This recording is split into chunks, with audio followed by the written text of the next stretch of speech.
Hola, ¿cómo están? Soy la doctora Cecilia Tapia y hoy hablaremos de conceptos clave en infección del tracto urinario.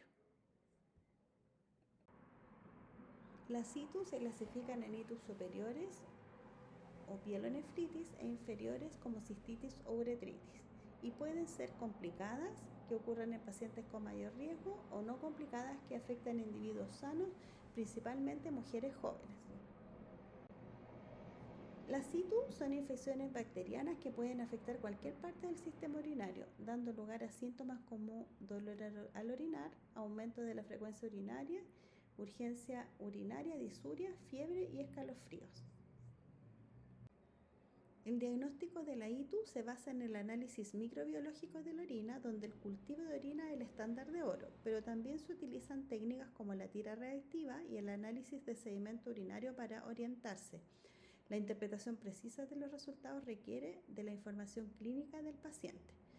En esto, al menos en el diagnóstico o interpretación por tiras de orina, los nitritos y la presencia de nitritos y de esterasas leucocitarias nos apoyan en el diagnóstico de ITU si están positivos.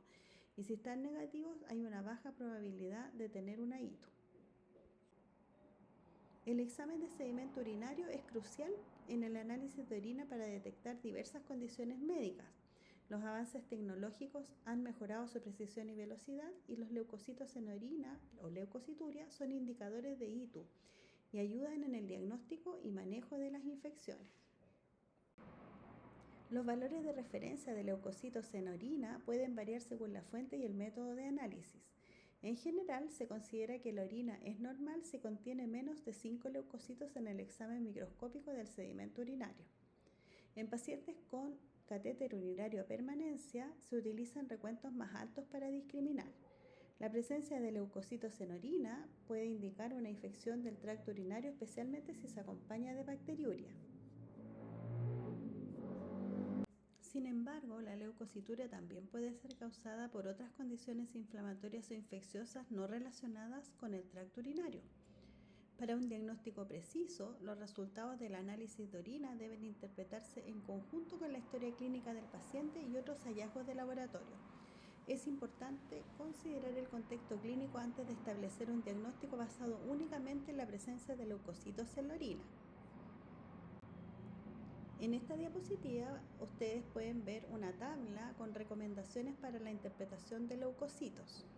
Por ejemplo, si tenemos orina de segunda micción y recolector pediátrico con 1 o 2 uropatógenos, si tiene más de 10 elevado a 4 unidades formadoras de colonia por ml, procede a hacer identificación y antibiograma. Si tiene menos, se debe pedir nueva muestra de control y antibiograma si hay piuria.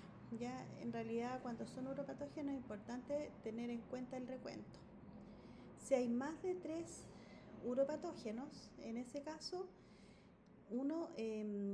hay un aislado con más de 10 elevado a 5 y 2 con menos de 10 elevado a 4, se identifica el uropatógeno predominante.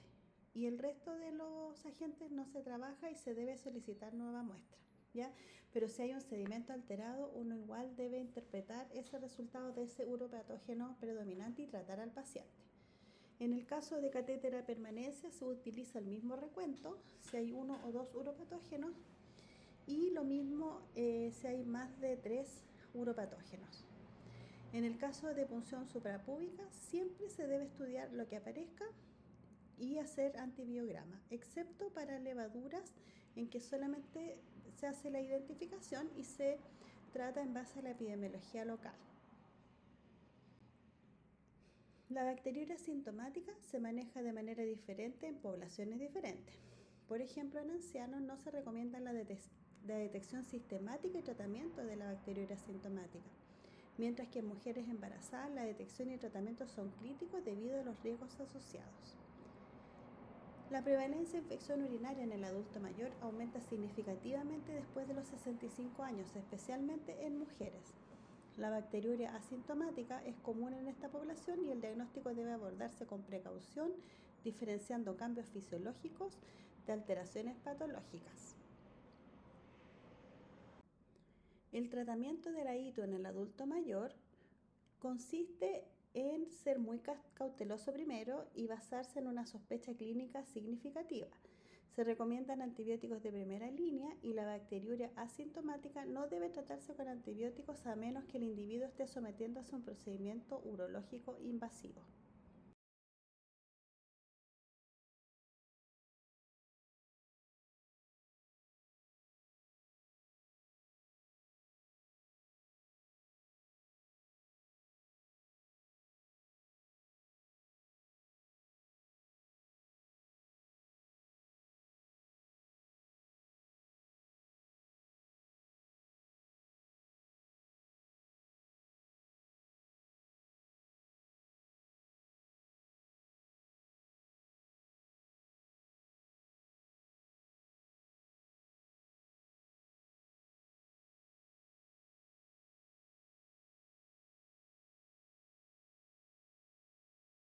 Dentro de los factores de riesgo de ITU recurrente, encontramos mujeres jóvenes sexualmente activas y la frecuencia de relaciones sexuales se puede asociar con este riesgo.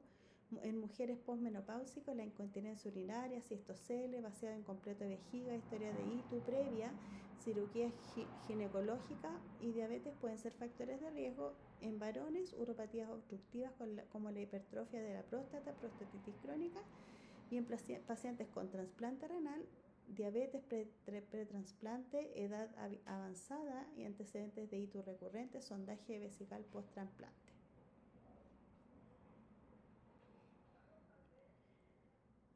Ahora vamos a hablar de las infecciones de tracto urinario asociadas a CUP, o a catéter urinario permanente.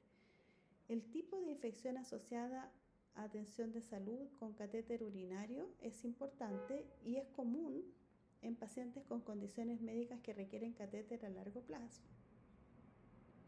Para considerar exposición, el catéter urinario permanente debe estar por más de 2 días calendario y los criterios de notificación son síntomas como fiebre, síntomas irritativos, vesicales, dolor, alteración del estado de conciencia y hallazgos importantes en el examen de sedimento urinario, como por ejemplo leucocitosis.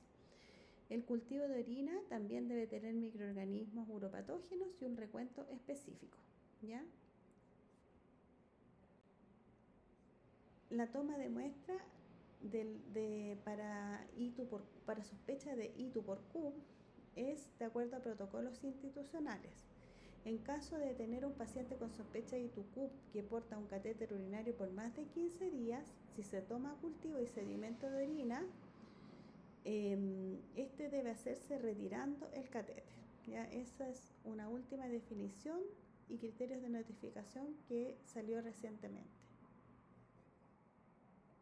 Acá ustedes pueden ver que también nosotros contamos con tarjetas antimicrobianas que nos permiten conocer la epidemiología local. El año pasado teníamos un porcentaje de BLE de 7,9 en ambulatorio y 12,84 en Escherichia coli y Klebsiella respectivamente. Este año aumentó el nivel de BLE en pacientes que tienen aislamiento de Escherichia coli y aumentó también en pacientes que tienen Klebsiella pneumoniae.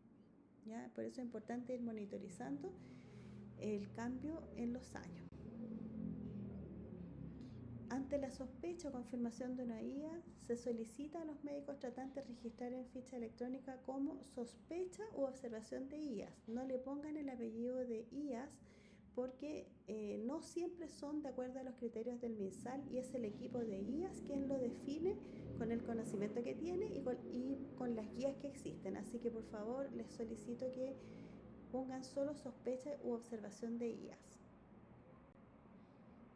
Y también saber que hay IAS que no son no MinSal, que no son en el fondo notificadas como una IA propiamente tal, con los criterios claros, pero es importante conocerla, que son las traqueobronquitis, las neumonias asociadas a atención de salud, la influenza, las infecciones por influenza rinovirus, infecciones de herida operatoria de cirugías no trazadoras e infecciones del tracto urinario en pacientes sin CUP, ¿ya? Estas infecciones deben ser registradas de manera interna y se reporta mensualmente a la dirección médica. Con esto me despido. Muchas gracias por su atención.